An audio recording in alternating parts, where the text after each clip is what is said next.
Alright,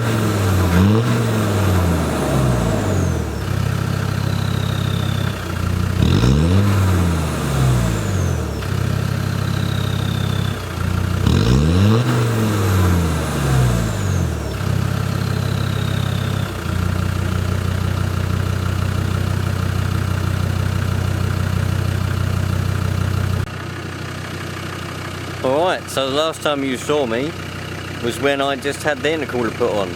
And now we've got a remap. It's all been remapped. Did it myself. It's running really well actually. Really pleased with it. I've only had a couple of drivers out on it yet. Driving around, seeing what it's like, seeing if the map is how I want it, make sure everything's all alright. But it's running really well.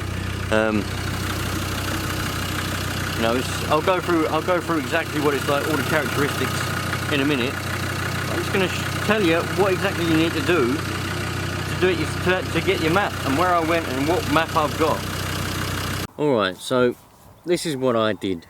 I went to AliveTuning in the end for the map that I've got, because there are a few other companies that I went to, I emailed to see, you know, just ask a few questions, because if you're going to spend that amount of money and you putting your engine on the line, because if it's a bad tune it can damage your engine, you want to go to a reputable company.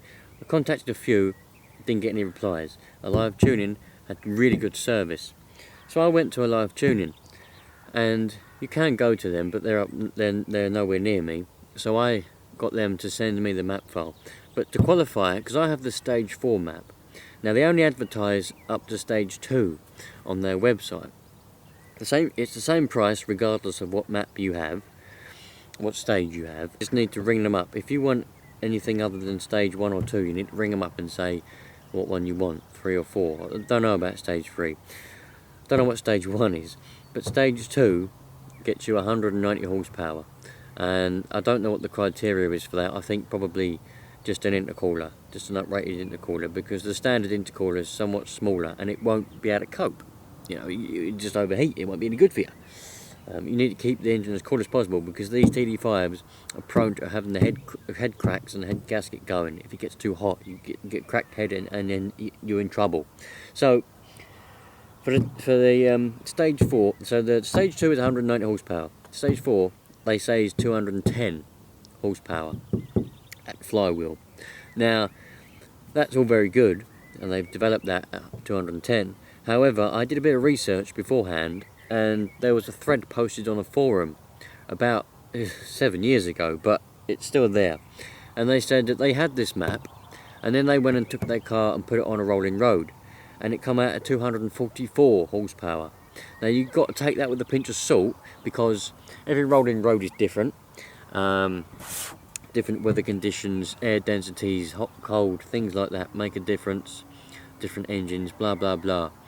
But he was saying that he got this map, the stage 4, and it come out at 244 on the rolling road that he had it rolling tested on. So my car could be anywhere from 210 to 240. It could be anywhere in there. I'm going to say it's probably more down to the 210, given it's 160,000 miles, 166,000 miles, things like that. It's not going to be the best.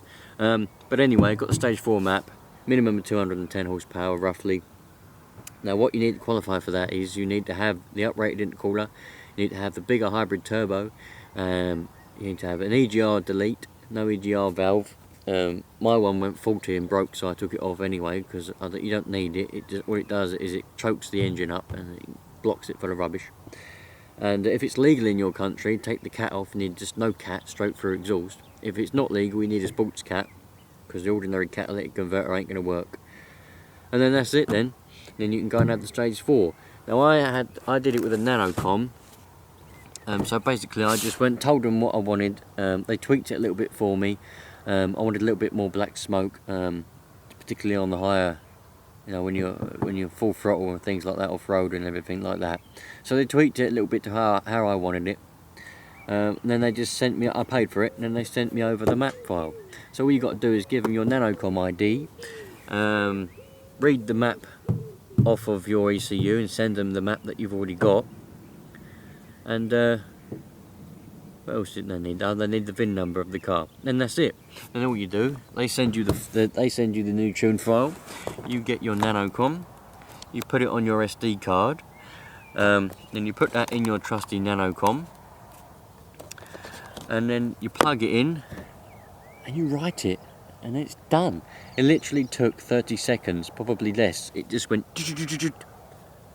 Map tune successfully completed, or whatever it said. Tune completed successfully, and that was it. Boom, away we go, and it's fantastic, I tell you.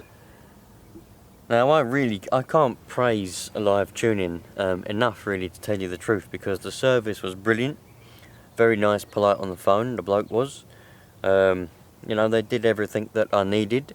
The price is reasonable. It's 295 quid for any map, regardless of what you want. They'll tweak it how you want it, and if you get it and you put it on with the Nanocom or whatever you've got to put it on with, and you don't quite like it, you think, oh, I don't really like that, it's not quite how I want it, you just tell them and they'll readjust it to how you want it again, and they'll just keep doing that until you get it perfect. Because obviously if you go there, they'll do it for you, and then they'll do it all in one go. But because you haven't to flash it on and everything, you know, it might not get it perfect first time. This might not be perfect yet. I don't know yet.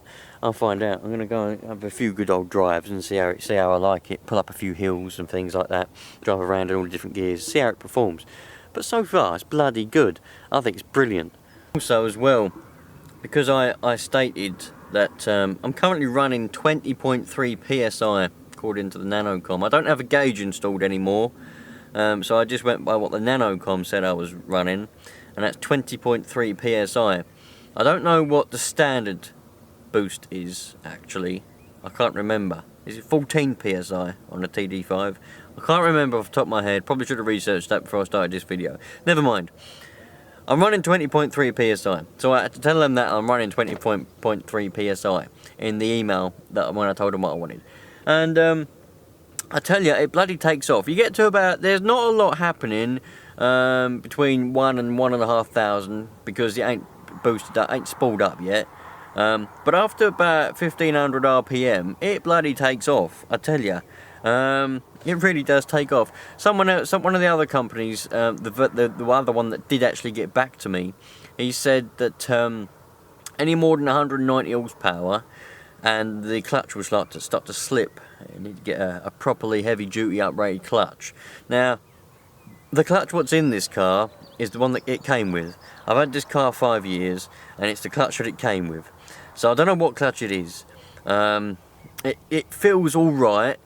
I think it's not 100%. It's probably not in 50%.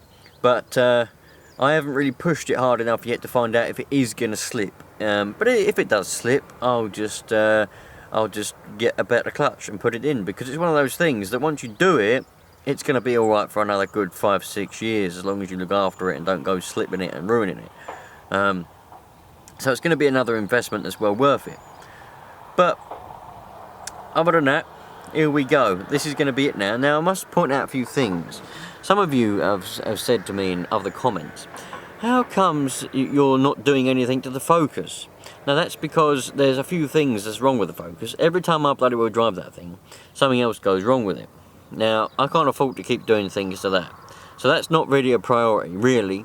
I don't like it sitting there, and I'd rather get it running, because I love driving it, and I don't want to waste this summer. I want to be driving it this summer, because, you know, it's already the rock and roll sort of thing. It doesn't need new brakes, because that time when I went out and the brake pad fell out, because it was worn away completely. Having said that, this ain't got any brakes either. Anyway, back to the story. That needs a head gasket. It needs to be mapped, and I can't find anyone that can map that standard ECU that's on the Focus. You can flash it, but but for all the things that are done to that, a flash ain't going to do a lot. You need to go and have it custom mapped on a rolling road, really. I mean, I could flash it and it would run better than it does, but then do I want to spend £300 on a flash map when I could spend £300 and go and get it mapped customly, you know, properly done.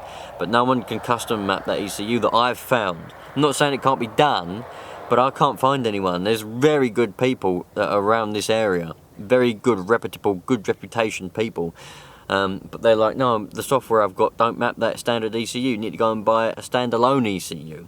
Now, a standalone ECU can range anywhere from £400 to £1,500 on its own, just for the ECU. And then you've got to pay the £300 or £400 on top of that to get it mapped. And I just ain't got that money to spend on it. And this car here, this Land Rover, is my car. It's the one at my daily driver.